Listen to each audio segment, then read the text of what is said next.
Bonjour et bienvenue dans cette vidéo qui parle de la construction du symétrique d'un point par rapport à une droite.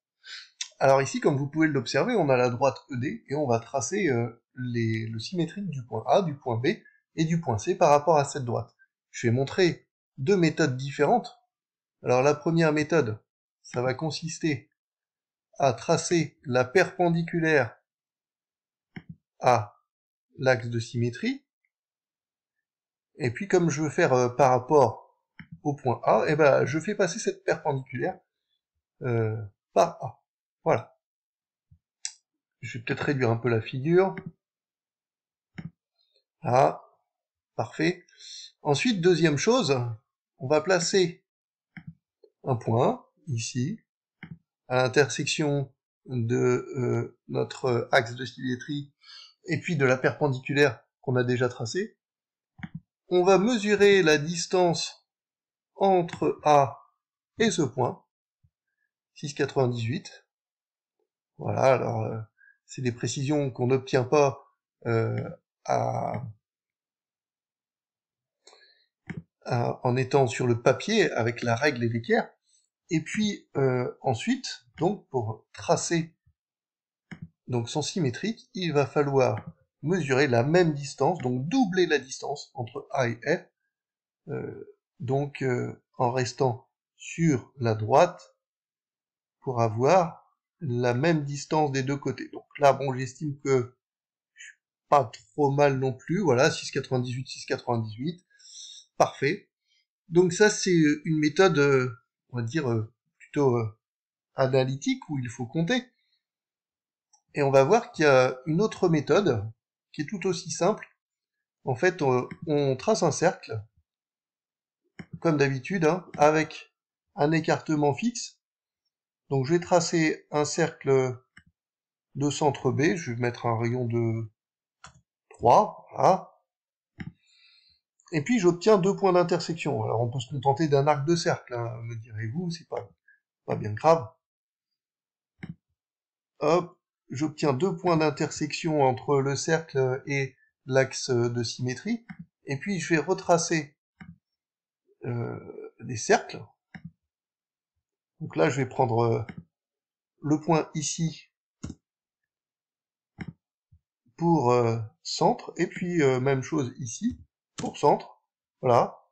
J'obtiens une nouvelle intersection, donc ça passe par le point B, hein, notre point de départ. Puis j'obtiens une nouvelle intersection qui est en fait donc le point symétrique de B. Bon, alors je vais l'appeler B'. Ça va être plus simple hein, dans la logistique pour tout revoir. Voilà. Et puis de la même façon, celui-là, je vais l'appeler A'. Alors, vous voyez, moi je préfère la deuxième méthode, je préfère la méthode au compas. Euh, je ne dis pas que l'autre méthode ne fonctionne pas bien, mais je la trouve plus rapide, et puis pas besoin de mesurer, pas besoin de calculer, pas de risque de faire une erreur avec en calculant le double. Donc je vais bien remontrer la deuxième méthode. Là, donc je vais faire un cercle, alors je vais prendre un écartement plus grand, hein, 6. Ah, bah 6, vous voyez, ça marche même pas. Bon, bah alors, on va refaire un deuxième cercle.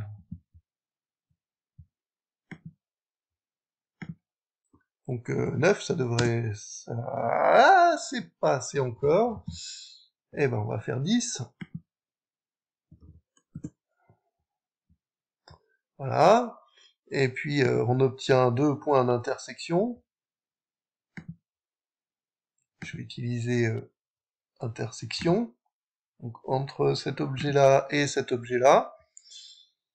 Et puis, on continue avec deux autres cercles de rayon 10, ici, en partant d'ici. Et puis là, bah, je vais un petit peu agrandir parce que je vois pas très bien. Voilà, donc c'est à partir de celui-là.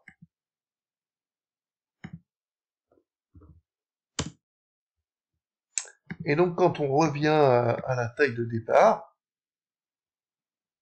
puis on peut déplacer aussi, hein, on voit que les deux cercles qu'on vient de tracer, donc à savoir celui-ci et celui-ci, se croisent bien sûr en C, puisqu'on était à 10 cm, puis se croisent de l'autre côté, en un point qui est le symétrique de C par rapport à l'axe, et donc c'est le point qu'on va appeler C'.